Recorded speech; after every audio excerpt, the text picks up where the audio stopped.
Hello guys, good morning. Welcome to my new blog में आप लोग का स्वागत है। मैं भी उठ चुकी और उठ के आज नहा ली हूँ, क्योंकि नहा के अक्सर किचन में जाना चाहिए था, लेकिन हमें वो नहीं हो पाता है जल्दीबाजी में, क्योंकि हम कभी यहाँ पे रहते नहीं हैं। तो फिर हम आते हैं तो सूरज भी होता है, उसको स्कूल वगैरह जाना रहता है, तो फिर नहीं हो पाता है कि जल्दी जल्दी उसको बना के दो तो वो खाना वगैरह खा के जा पाता है, तो फिर नहीं हो पाता है। तो आज है संडे, तो मैं भी चलती हूँ। चाय तो यहाँ पे बन रहा है, गरम पानी करती हूँ, पीती हूँ। अब हम निकल चुके हैं किचन से और सब कुछ हो गया किचन में, सब कोई खा भी लिया। चलते अब नानी को मतलब मेडिसिन वगैरह दे दिए, नानी को खाना खिला दिया। जो मेडिसिन था, ओरल मेडिसिन मतलब टैबलेट था, वो हम दे दिए हैं उनको। अब चलते हैं उनका जो इंजेक्शन है वो हम लगाने। तो 2 इंजेक्शन है, तो इस नानी को लगा देते हैं। फिर उसके बाद नानी को, क्योंकि उनका जो है दोपहर का भी मेडिसिन वगैरह है, तो अभी लगाएंगे, फिर दोपहर में जल्दी हो पाएगा। फिर रात का भी है, तो मैनेज हो पाएगा। तो चलते हैं हम भी, उनको डिलीट करते हैं, उसके बाद नानी को लगाते हैं।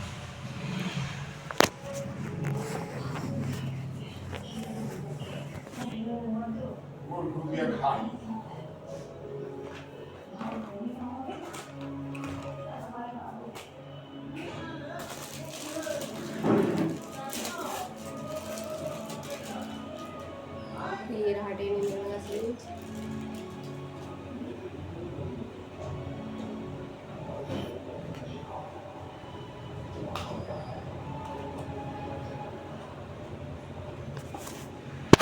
हम कैमरा को सेट नहीं कर पा रहे, क्योंकि मेरे से बैठ के नहीं होगा, कि अच्छा नहीं लग रहा हमको बैठ के करना। लेकिन हाँ, एक बात और है कि हम फर्स्ट टाइम अपनी नानी को ऐसे, मतलब मेरे वजह से तकलीफ़ तो बहुत हुआ होगा, मैं नहीं कह रही नहीं हुआ होगा, लेकिन हाँ ऐसे पिन वगैरह चुभाया है कभी नहीं है। लेकिन हाँ, आज वो मैं करने वाली हूँ। ऐसे मतलब थोड़ा सा वो हो रहा है कि हाँ, खुद नानी को, क्योंकि चलो पेशेंट भी होता है, वो अपना होता है, फैमिली मेम्बर की तरह उसके साथ भी ट्रीट करते हैं लोग। लेकिन हाँ, खुद की फैमिली में जब होती है ना, फिर पता चलता है। तो आज वही है कि नानी मेरी इतनी कमज़ोर हो गई है, मैं उनको जा रही हूँ इंजेक्शन देने। तो बहुत ही मतलब वो है मेरे लिए आज, मैं क्या होता हूँ। इसके पहले मैं दी हूँ, अपनी छोटी बहन को भी लगाई हूँ, मासी का भी था, उनको टाइफाइड हुआ था, तो मैं लगाई हूँ इंजेक्शन। तो फिर आज नानी का बारी है कि मैं नानी को इंजेक्शन लगाने जा रही हूँ फाइनली। सुनते हैं नानी का इंजेक्शन वगैरह डिलीट कर लेते हैं पहले। यहाँ पे मैं कर ली इंजेक्शन को फिल, 10 ml का इंजेक्शन है। फिर मैं चलती हूँ नानी को लगाने, क्योंकि 2 है, तो एक पहले मैं दे देती हूँ, उसके बाद मैं दूसरा दूँगी। वो भी डिलीट करना होगा, तो फिर मैं ये देने के बाद मैं 5 मिनट बाद देंगी।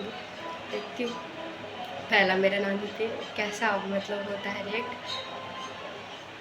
देने के बाद आप लोग से मिलती हूँ, क्योंकि वहाँ पर मैं, क्योंकि वैसा सिचुएशन नहीं है कि मैं मतलब ऑन कैमरा मैं दिखा सकूँ नानी को इंजेक्शन देते हुए। हाँ, हाथ तक दिखा सकती हूँ, बट होता है ना कि हाँ, कैमरा पकड़ने के लिए फिर वो नहीं हो पा रहा है। तो फिर क्योंकि मैं कैमरा को कहीं सेट भी नहीं कर पा रही हूँ, तो दिक्कत है, इसीलिए चलती हूँ।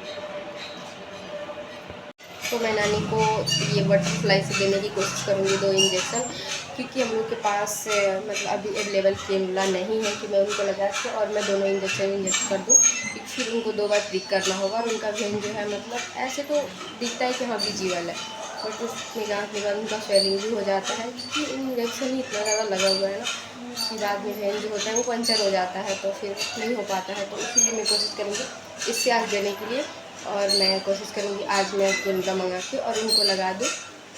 तो देखती हूँ कैसे होता है फर्स्ट एक्सपीरियंस कि मैं इससे इंजेक्शन देने जा रही हूँ, अभी 2 तो हो पाता है या नहीं, देखते आपको। तो यहाँ पे मैं सेकेंड इंजेक्शन जो था वो फिल कर ली, और मैं जो फर्स्ट इंजेक्शन लगाई थी और बटरफ्लाई लगा के तो ईजिली मतलब चला गया था। तो फिर मैं सोची मैं वैसे ही करके मैं पर डे दे दिया करूँगी, क्योंकि एक ही पिक करना होगा, फिर मैं 2 इंजेक्शन दे दूँगी। तो फिर मैं यहाँ पे सेकंड वाला जो इंजेक्शन है वो दे रही हूँ, क्योंकि नानी का जो हालत है ना वो काफ़ी बिगड़ चुका है। मैं एक्सप्लेन नहीं कर सकती कि मतलब कभी मैं उतना उम्मीद लगा के रखी हुई थी, लेकिन हाँ इतना तो है कि हाँ चलो तबीयत है, बिगड़ा हुआ है, सही हो जाए तो बेटर है, क्योंकि अभी तक मेरी नानी कुछ नहीं खा पा रही है। हाँ, एक रोटी और दूध में भी मिक्स करके, जैसे कि सुने ये दादा लोग का दांत नहीं होता था ना, तो वैसे खाते थे वैसे, क्योंकि उसके मुंह में जो है पूरे छाले पड़े हुए हैं, जैसे कि अल्सर हो गए हैं पूरे मुंह में, तो उसी के कारण वो नहीं खा पा रही है। तो देखिए, जब तक खाती नहीं है अच्छे से, फिर वो अच्छे नहीं हो पाएगी ना, है ना। तो फिर देखते हैं कि कोशिश तो है बेटर से बेटर कि हम लोग खिलाएं उनको, अच्छा करें, कि क्योंकि यहाँ पे छठ पूजा दिवाली भी आ गया है, तो फिर अच्छा है। तो यहाँ पे मैं इंजेक्शन लगा रही थी और बीच बीच में उनसे पूछ भी रही थी कि आप ठीक है या नहीं, मतलब आपको कोई वोमिटिंग वगैरह की तरह तो नहीं हो रहा है, मन तो नहीं घूम रहा है, क्योंकि कई बार होता है ना इंजेक्शन लगाते वक्त होता है। तो फिर वही मैं पूछ रही थी। तो इंजेक्शन जो था वो थोड़ा सा कड़ा था, तो उनको थोड़ा सा मतलब ऐसे होता है ना बॉडी में जाने के बाद चुभता है, वैसे हो रहा था। लेकिन हाँ, जो वो था ना, तो उसमें कोई दिक्कत नहीं हुआ था बटरफ्लाई में। हाँ, मैं अच्छा से इंजेक्शन भी लगा ली, और मैं जब उनको उस वक्त दिक्कत नहीं हुआ, जब मैं निकाली ना, फिर वो बोल रही है मेरे को दर्द हो रहा है, क्योंकि इतना कंडीशन ख़राब है कि उनका खुद का होश भी नहीं है कि अब मैं क्या कर रही हूँ क्या नहीं, कुछ तो कुछ बोल रही है। तो फिर इधर मैं आके बहुत मतलब मेरे घर में सिचुएशन जो है बहुत ही ख़राब हो चुका है, क्योंकि एक जो इंसान चलने फिरने वाला हो उसका तबीयत ख़राब हो जाए तो समझ सकते हैं कि कितना मतलब वो हो जाता है ना इंसान की। तो फिर देखिए क्या होता है, बस जल्दी से जल्दी आप लोग भी प्रेयर कीजिए कि मेरी नानी ठीक हो जाए। और मैं ज़्यादा दिन तक के लिए हूँ नहीं कि मैं उतना केयर कर सकती हूँ नानी के, मतलब जितना मेरे से हो सकेगा मैं करूँगी, क्योंकि मेरी नानी है और नानी होने का फ़र्ज़, मैं एक नतनी होने का फ़र्ज़ भी निभाऊँगी अच्छा से। लेकिन हाँ, कि आप लोग प्रेयर कीजिए माता रानी से कि जल्दी से जल्दी मेरी नानी ठीक हो जाए। मैं तो करूँगी ही कि मेरी नानी ठीक हो जाए, जल्दी से चलने लगे, क्योंकि छठ पूजा है, अच्छा नहीं लगेगा कि मेरी नानी बेड पे हो। तो फिर क्योंकि मैं इस हालत में नानी को कभी नहीं देखी थी तबीयत ख़राब होता था, लेकिन इतना होते हुए नहीं देखी थी कि आज वो उसके बॉडी का एनर्जी पूरा डाउन हो चुका है। क्योंकि कल डॉक्टर भी यही बोला कि इनके बॉडी में कोई एनर्जी वगैरह नहीं है, सब ख़त्म हो चुका है, बीपी तो बहुत ही डाउन है। तो फिर उसी सब का इंजेक्शन वगैरह लग रहा है यहाँ पे। मैं तो चलते हैं। तो यहाँ पे मैं इंजेक्शन लगा के निकल के आ गई, क्योंकि मेरे को वहाँ पे जब इंजेक्शन लगाई उसके बाद जो था मतलब पूरे कंप्लीट हो गया इंजेक्शन, और मैं फाइनली लगा चुकी अपनी नानी को इंजेक्शन दो और मैं चलती हूँ उसको डिस्कार्ड करने, क्योंकि बटरफ्लाई है, इसमें जो इंजेक्शन है उसको मतलब मैं कट करके अलग कर दूँगी, ताकि कोई अगर कचरे वाले भी आते हैं फिर उठाना पड़ता है या फिर कहीं फेंक हो जाए तो वहाँ पे किसी को चुभ ना जाए। थैंक यू, प्लीज़ वीडियो को पूरा वॉच कीजिएगा और सब्सक्राइब